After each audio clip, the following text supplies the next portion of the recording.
NMAX version 1 mga katropa. Ang problema ng motor ni boss ay ABS problem. At nakaparking yung kanyang motor, bigla na lang ayaw mandar. Tapos yung ABS motor ay andar daw ng andar hanggang malubat na. Tapos biglang umusok ng kaunti dun sa harapan. Ngayon nung pinunta sa shop, pina-check sa atin kung bakit may usok sa harapan. Ito yung kanyang ABS bolt. Sunog, nogsu. Erasure boss. Ito, NMAX version 2 mga katropa. Ang problema ng motor niya ay mataas yung idle. Simula nung nagpa-PMS siya. Kaya ang gagawin natin, i-reprogram natin sa IEC Erasure. Tapos doon naman, mayroong NMAX dito na may Aerox pala. Yan. Sinakay niya dyan sa garong dahil yung problema ng motor nila ay error 12. Yan si boss. Error 12, nagpalit na sila ng CKP sensor, nagrekta na sila ng wire doon sa stator pero error 12 pa rin yung motor niya. Tapos dito, full wave ang gagawin natin dyan. Nalulubat palagi yung motor nila boss. Hindi tumatagal yung battery. Tapos dito naman mga katropa, mayroon ditong dinala sa atin na Honda Click version 3. Hindi na alam ng gumagawa doon sa kabilang shop kung paano gagawin yung motor ni boss. Kasi ang problema ng motor ni boss mga katropa, nagpa-PMS siya doon sa kabilang shop. O saan ba part to? Iniwan. Mangaldan? Around Mangaldan, Kalasyaw ata, ano? Opo, iniwan sa amin to boss. Iniwan sa atin.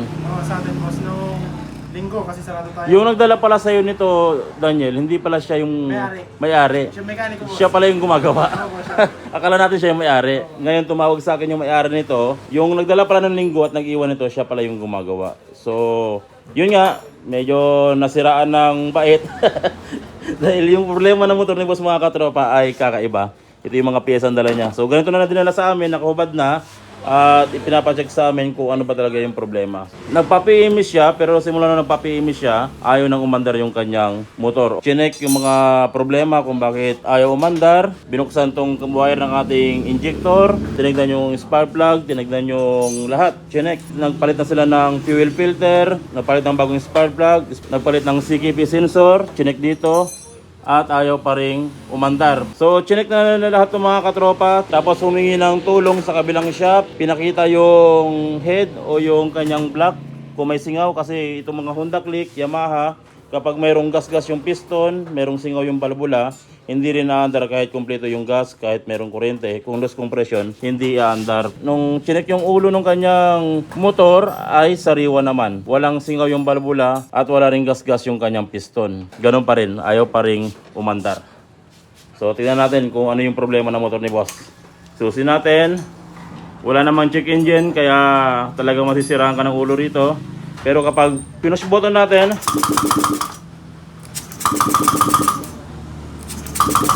ayaw umandar. Pero kung papatayin natin at isususi, kung papakinggan natin yung kanyang fuel pump, mayroon naman. Mayroon. Kuryente nga. Daniel, yung kuryente nga, tingnan natin. Itutok mo sa body ground lang, kahit hindi na sa spark plug. Body ground. Dito sa body na to para makita. Ito. Push button ko ha. Okay boss. Mayroon. Malakas yung kanyang kuryente. Pero ayaw umandar. Spark plug cap niya. Binigay ba? Itutok mo. Okay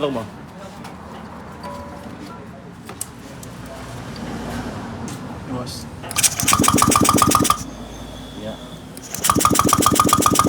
Yan, ayaw umandar. Kaya yung mga gumagawa dito ay nalilito na kung ano talaga yung problema ng motor ni boss. Kasi kumpleto yung kuryente, nag-check sila ng balbula kung may singaw, nag-check ng piston kung may gas-gas, nagpalit ng spark plug, pero ganun pa rin ayaw umandar. Isa pa sa option nila, baka may problema na yung kanyang computer box. So bago sila bumili ng computer box mga katropa, nag-decide yung gumagawa at yung may-ari na dalhin sa shop natin para ipa-check kung ano talaga yung problema, kung bakit ayaw umandar. Kung sakali naka-encounter kayo mga katropa ng ganitong klaseng problema, ito lang yung mga dapat natin gawin.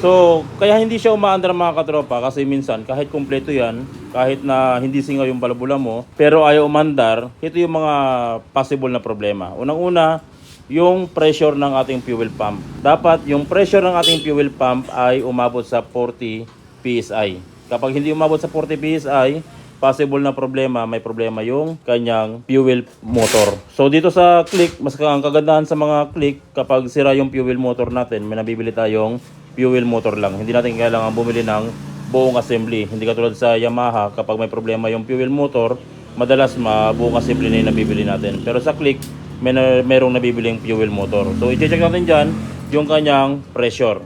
Pangalawa, sa nagiging problema kung bakit kompleto lahat at ayaw umandar, minsan hindi napapansin ng ibang mga gumagawa or mekaniko yung kanyang kunya na babasag yung kunya niya. So kapag nabasag yung kunya, kahit na kompleto lahat yan, hindi aandar kasi wala sa timing yung trigger ng ating kuryente. So para malaman natin kung basag yung kanyang kunya, aalisin natin tong magneto. So kapag natanggal natin yung kanyang magneto, ang i-check natin dito yung kanyang kunya. Ayan yung kunya ng ating motor, nakalagay sa sikunya. Ayan. So dito makikita nyo, buo naman yung kanyang kunya, walang problema. Kaya isasauli na natin tong kanyang magneto dahil buo naman yung kunya. Ang susunod na i-check natin dito yung kanyang pressure ng ating fuel pump. So para ma-check natin yan, gagamit tayo ng pressure gauge.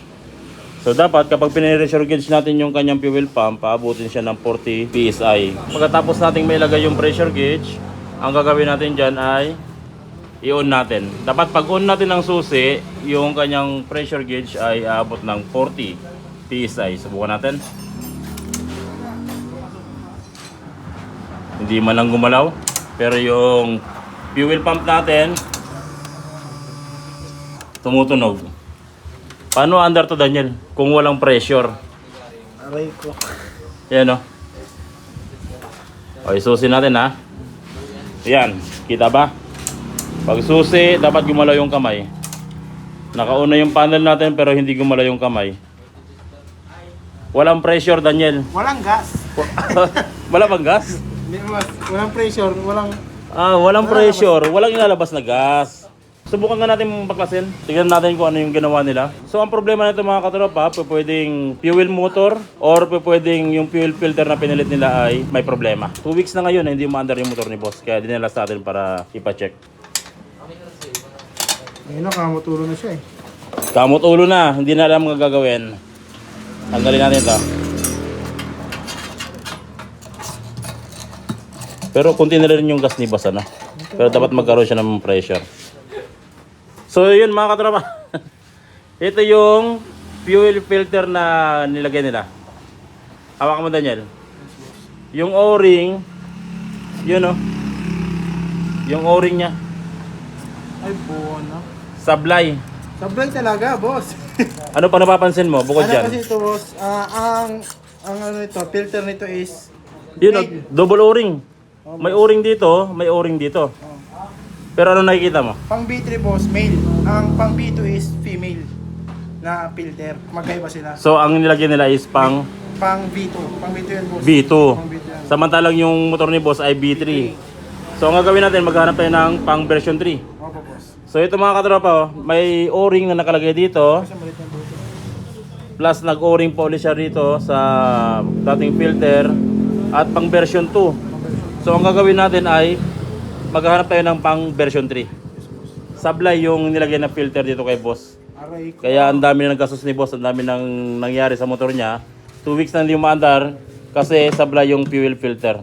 Siyempre kapag maling fuel filter nilagay natin, yung pressure itatapon niyo ulit sa tangke imbis na itatawid niya dun sa hose papuntang injector. So maghanap tayo, Daniel, ng pang B3. So ito mga katropa yung filter ng Click version 3 at nakabili tayo sa labas, buti meron tayong nabili kasi medyo mahirap maghanap nito. So buksan natin to, tapos tignan natin yung pinagkaiba ng Click version 2 na nilagyan nila, tapos yung Click version 3 na fuel filter. So ito yung pinagkaiba niya mga katropa. Pag nagpapalit tayo ng fuel filter, dapat mapapansin natin to. Sa Click version 2 na fuel filter, kung mapapansin nyo, malaki yung kanyang butas. Sa Click version 3 naman ay maliit yung kanyang butas o yung kanyang O-ring. So ito yung ilalagay natin, yung pang Click version 3 na tugma sa kanya. So ito na yung fuel filter ng ating Click version 3. Kung mapapansin nyo, silyado na yung daanan ng ating gasolina, fit na fit at hindi nakangangat. Barkada, ilagay mo na to. Okay, ilagay mo na yung fuel filter. Nilagay ko na, boss. Saan yung dating filter niya? So, nilagay nyo, no? Pang B2. Aray ko. Pang B2. Medyo overtime na mga katropa kasi tinapos namin yung mga nagpagawa rito. So nailagay na natin yung filter niya mga katropa at inalis na natin yung pang B2 na fuel filter. Pang B3 na nilagay natin yung tamang filter niya. Kung kanina hindi gumalaw yung kanyang PSI, so dapat umangat siya ng 40 PSI yung kanyang reading kapag sinusin natin. Sige, susin natin ha. Aray mo, paka. Iyon oh. Hindi man siya umabot ng 40 PSI pero pwede na rin kasi bagong fight na yung filter ano. Paka. Subukan natin siyang paanda rin ha. The moment of truth. Meron siyang check engine. Burayin na natin mamaya. Wala bang naka-unplug? Tapos na-check ko na lahat dito. Wala naka-unplug? Wala. The moment of truth na tayo. Yan o. Walang tambutso. Daniel! It's alive!